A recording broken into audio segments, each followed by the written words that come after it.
Donc bonjour à tous, on se retrouve pour une nouvelle vidéo qui n'est pas une vidéo de fitness. Comme vous l'avez vu dans le titre, c'est une vidéo de développement personnel. On va parler de la procrastination, donc d'où vient-elle, comment l'éviter et qu'est-ce que c'est. Donc j'ai trouvé la définition de la procrastination sur internet tirée du dictionnaire Le Robert. C'est une tendance à remettre au lendemain, à journée, à temporiser. En d'autres mots, ça veut dire remettre à demain ce qu'on pourrait faire aujourd'hui. J'ai trouvé 4 causes à la procrastination. Donc 1. Le manque de priorité. 2. Le doute et le manque de confiance en soi. 3. Des motivations qui ne nous correspondent pas. 4. Un manque de concentration ou d'organisation.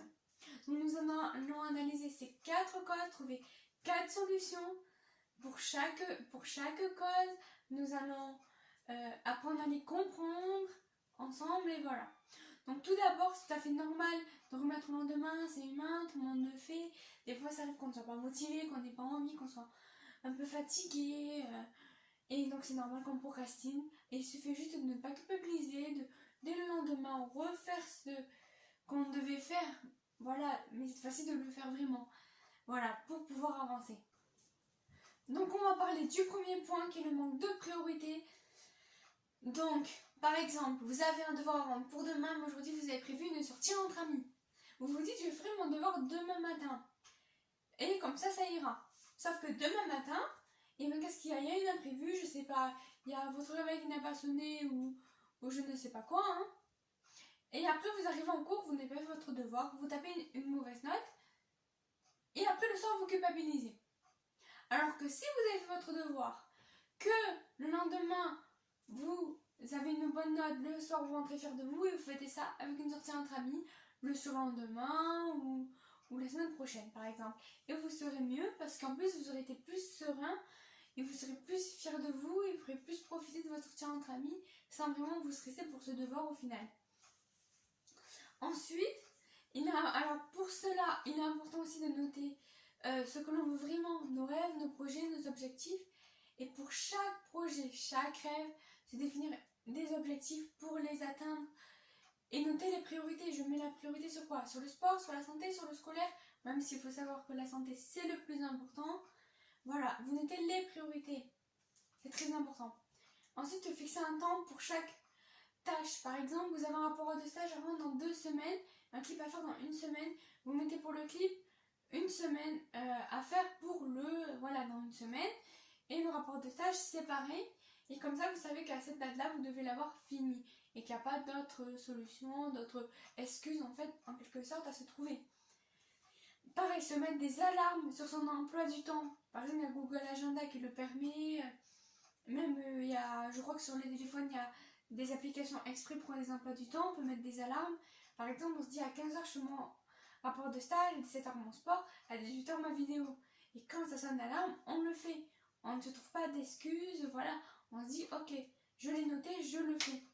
Et là, on le fait, et là, on procrastine moins, on est plus sûr de nous, on se sent avancé et on est mieux. Donc, la deuxième cause, c'est le doute et le manque de confiance en soi. Donc, le doute, c'est de ne pas savoir quoi faire ou comment le faire. Par exemple, vous êtes en train de faire le ménage, puis vous avez une idée. Par exemple, de faire une nouvelle vidéo ou de trier votre armoire, par exemple. Puis vous faites autre chose, vous oubliez l'idée, tout ça, et plus tard dans la journée, vous vous ennuyez, vous vous dites « Ah ben j'ai rien à faire, je ne sais pas quoi faire, tout ça. » Alors qu'en fait, si vous avez des choses à faire, trier votre armoire, par exemple, faire votre vidéo, mais vous l'avez oublié parce que voilà, c'est passé comme c'est passé et puis c'est parti après. Alors que si, donc il est important par exemple dès qu'on a une idée, par exemple, de le noter sur une to-do list, on le note, et comme ça, dès qu'on n'a rien à faire, qu'on se dit qu'on n'a rien à faire, on regarde sa to-do list et on se dit que on a ça à faire. Je dois trier mon armoire, par exemple. Enfin, j'ai envie de trier mon armoire, donc du coup, je vais trier mon armoire.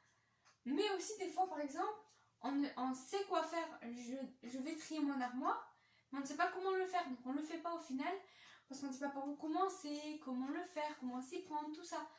Donc là, il est important de trier par étape. On prend ce qu'on a à faire sur notre to-do list, trier mon armoire, et on trie par étape. Étape 1, étape 2, étape 3. Par exemple, dans l'étape 1, on met je sors tous les habits. Étape 2, je trie par taille, par goût vestimentaire, par saison, tout ça. Et ensuite, troisième étape, je mets ce que je veux plus, je le mets dans un sac à donner. Ce qui est plus de saison, je le mets dans des cartons. Et ce que je veux encore que je garde, je le mets dans l'armoire. Par exemple. Alors, il y a aussi le manque de confiance en soi, c'est le fait de ne pas se sentir capable d'être trop perfectionniste. Par exemple, en se sentant dit, je ne m'en sens pas capable, je ne suis pas assez prête pour le faire. Donc du coup, je ne le fais jamais en fait au final, parce que je ne m'en sens jamais capable. Ou être trop perfectionniste, ça veut dire que on veut que tout soit parfait, sauf que c'est jamais parfait en fait. Du coup, on reporte le lendemain jusqu'à ce que ce soit parfait, mais ça l'est jamais. Et le manque de confiance en soi aussi, ça, on peut travailler dessus aussi pour avancer en fait. Parce que si on est vraiment, ça nous bloque, qu'on n'arrive pas à avancer parce qu'on n'a pas confiance en nous, et ben on ne fait jamais les choses. Et si on ne fait jamais les choses, on n'avance pas. Donc du coup, il faut travailler aussi sur le manque de confiance en soi. Il y a des vidéos et tout sur YouTube. Mais il y en a, il faut savoir qu'ils ont réussi, n'ont pas forcément confiance en eux non plus. Et ça, c'est parce que le fait d'agir, ça rend plus confiant. Par exemple, j'ai un exemple. Moi, un jour, j'ai fait du kayak. J'avais très peur. J'étais pas super rassurée. Et tout. Je voulais qu'on me ramène et tout. J'avais très peur de faire du kayak. Mais au final, j'ai dépassé cette peur. J'ai continué, tout ça. Et l'année d'après, j'ai fait kayak avec ma classe. Et en fait, j'étais plus confiante. J'étais plus rassurée. J'étais plus à l'aise. Parce que, en fait, j'avais élargi ma zone de confort, en fait. Et donc, du coup, j'étais plus confiante et donc du coup le fait d'agir ça rend plus confiant. Donc voilà. Donc la troisième cause, c'est des motivations qui ne nous correspondent pas. Il faut savoir que quand on procrastine en général, c'est qu'on n'est pas motivé. Mais d'où vient ce manque de motivation? C'est un peu comme quand on veut, on peut. En fait, quand on veut vraiment quelque chose, qu'on est inspiré, qu'on est motivé par quelque chose, on va toujours pouvoir savoir comment le faire. Mais des fois, ça ne nous correspond pas. C'est ce que nos parents veulent de nous, nos amis, la société en général aussi. Donc on va le voir plus tard. Par exemple, j'ai un exemple très concret. Entre le bac général et le bac professionnel, il y a des parents. Ils veulent que leur enfant fasse de grandes études, aille en bac général. Sauf que l'enfant est maçon, il a 18 de moyenne au collège.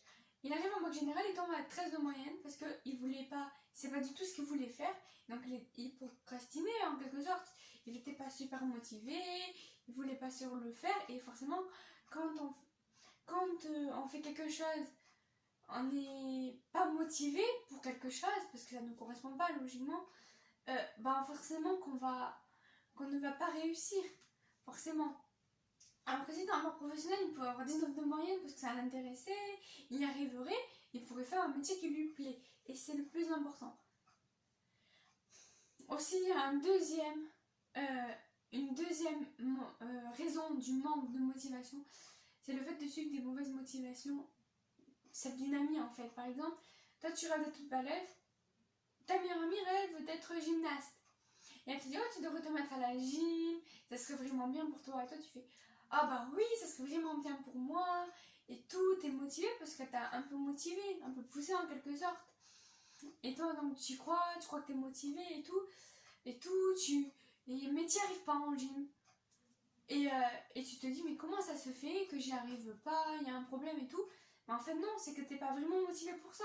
C'est que t'es surtout motivé pour être footballeuse. C'est pas vraiment la gym qui t'a motivé. T'as suivi les objectifs un peu de ta meilleure amie en quelque sorte. Et ensuite, il y a la motivation passagère. Par exemple, je rêve d'être grande danseuse. Je me mets des objectifs pour ça. Et après, 2-3 mois après, je n'ai plus du tout envie de ça. Mais je me force à atteindre ces objectifs pour me dire, oh là là, je veux pas laisser tomber tout ça. Sauf qu'au final, c'est plus ce que je veux au final. Donc je me force à atteindre quelque chose que je ne veux plus, que je voulais passer un moment, maintenant je ne le veux plus. Et même du coup, peut-être que par rapport de l'échec, par rapport du changement, on n'ose pas changer ses rêves et tout, et écouter son cœur en quelque sorte. Et voilà, pourtant c'est très important pour écouter son cœur, écouter ses motivations, ses inspirations. Voilà, c'est la base pour être motivé et pour moins procrastiner. Donc pour le dernier point, nous allons parler du manque de concentration ou d'organisation. Donc par exemple, vous savez ce que vous avez à faire. Par exemple, vous avez un contrôle même. Vous avez un contrôle à faire. Vous avez préparé la fiche de révision, vous l'avez dans les mains, vous êtes en train d'essayer de réviser, mais vous n'arrivez pas à vous concentrer, vous n'arrivez pas à enregistrer, ça rentre pas, vous n'arrivez pas à mémoriser tout ça, mais c'est dû à un manque de concentration. Alors le manque de concentration peut être dû à la fatigue, mais aussi à un brouhaha dans la tête. On pense trop, on se pose trop de questions, on se projette dans l'avenir. Aussi, on est motivé pour tout et pour rien, par exemple. On va être motivé pour la Chine, ça a laissé tomber la motivation pour la fitness, mais on peut être motivé pour tout à la fois, il faut le savoir. Donc voilà, dans ce cas-là, quand on allait penser trop embrouillé, le mieux c'est d'avoir les idées claires pour qu'on arrive à mieux se concentrer, qu'on soit mieux et qu'on fasse les choses mieux. Donc du coup, il est important d'avancer petit, d'agir maintenant, et plutôt que de trop penser, il y en a qui ont peur de trop se concentrer sur l'action et du coup de perdre le contrôle de leurs pensées. Le truc c'est qu'on arrive mieux à se concentrer sur nos pensées quand on agit. Enfin, on a plus le contrôle de nos pensées au moment où on agit, et au pire vous faites de la méditation où vous arriverez toujours. Donc voilà pour ça. Donc pour maintenant avoir les idées claires, alors il y a le sport de haute intensité comme le HIIT, la course à pied, oui ça va aussi. Donc il y a le HIIT, la course à pied, le trail c'est le mieux parce qu'on est en nature, donc du coup c'est le mieux parce que la nature ça permet de se recentrer. Faites des randonnées aussi. La danse c'est pas mal pour se défouler aussi, mais il y a aussi le stretching, le yoga, la méditation ce n'est pas du sport mais ça marche aussi, ça permet aussi de se recentrer aussi. Il y a aussi une technique que j'adore, qui n'est pas du sport, mais qui est vraiment, si vous n'aimez pas le sport, c'est vraiment bien, parce que c'est l'écriture libre. Vous prenez un carnet, vous écrivez toutes vos pensées, tout ce qui vous tracasse, toutes vos peurs, vos doutes, tout ce qu'il y a trop dans votre cerveau. Et ça fait vraiment du bien, 3 pages, ça fait vraiment, vraiment du bien, ça permet de se recentrer, tout ça. Ensuite, le dernier point avant de finir la vidéo, c'est l'organisation. Par exemple, on a parlé de priorité, on a parlé de to-do list, d'emploi du temps, d'alarme, tout ça. Maintenant, on va parler de routine. Routine matin et soir, c'est important d'en avoir. Par exemple, la routine du matin, ça va vous permettre d'avoir de l'énergie, d'être prêt à démarrer la journée. Alors que la routine du soir, ça va vous permettre de vous recentrer, de vous relaxer, tout ça. Pour bien dormir, pour pouvoir être plus concentré. Par exemple, moi, ma routine du matin, je fais 10 minutes de stretch, 10 minutes de méditation, et après, j'écris mes objectifs. Donc ça, on va le voir dans le point d'après, les objectifs. Et ma routine du soir, je fais 15 minutes de stretch, 10 minutes de méditation. Alors j'écris ce qui s'est bien passé dans ma journée, mes réussites, tout ça, je fais le point sur mes émotions. Et ensuite, je lis un livre pour pouvoir me préparer à m'endormir, juste avant d'aller dormir. Ensuite, donc du coup, je vais vous parler des objectifs que je me mets le matin. Donc ça a 3 à 5 objectifs. Je préfère faire les choses bien que vite, parce que vite et bien, ça va pas ensemble. Et on progresse mieux si on fait les choses bien que si on les fait vite. Donc par exemple, se concentrer sur une chose à la fois. Je me mets 3 objectifs par exemple par jour. Le matin, je fais mon rapport de stage, l'après-midi ma vidéo, le soir le sport. Voilà. Et le matin, je prends bien 3 heures à bien faire mon rapport de stage pour que ce soit bien fait après ma vidéo et après mon sport. Comme ça, chaque chose à la fois, et comme ça, je me concentre sur une chose à la fois. Je donne tout sur cette chose et après, je suis fière de moi. Puis après, je passe à une autre chose. Et comme ça, c'est plus clair dans notre tête et on est forcément beaucoup plus concentré, beaucoup plus serein. Et voilà. Et après, du coup, on avance mieux aussi comme ça. Et on se dit moins qu'on procrastine en fait au final, parce qu'on avance dans tous les cas. Donc, c'est la fin de la vidéo. Si cette vidéo vous a plu, vous a aidé surtout à comprendre votre procrastination, ou vous a même aidé à avancer, n'oubliez pas de la liker et de la partager avec quelqu'un qui a tendance à procrastiner pour l'aider lui aussi à avancer, voilà. Sans forcément culpabiliser, parce qu'on voit bien que dans ces 4 causes, il n'y a pas que le fait de manquer de motivation qui fait qu'on procrastine. Donc du coup, n'oubliez pas de vous abonner aussi à ma chaîne, il y a de la fitness, il y a du développement personnel, des clips de danse. N'oubliez pas de vous abonner à mon compte Instagram, il y a le lien dans ma description. Allez voir mon site, il y a du développement personnel, du bien-être, de la nutrition, de la danse et de la fitness. Il y a aussi le lien dans la description. Donc bye bye, à une prochaine vidéo.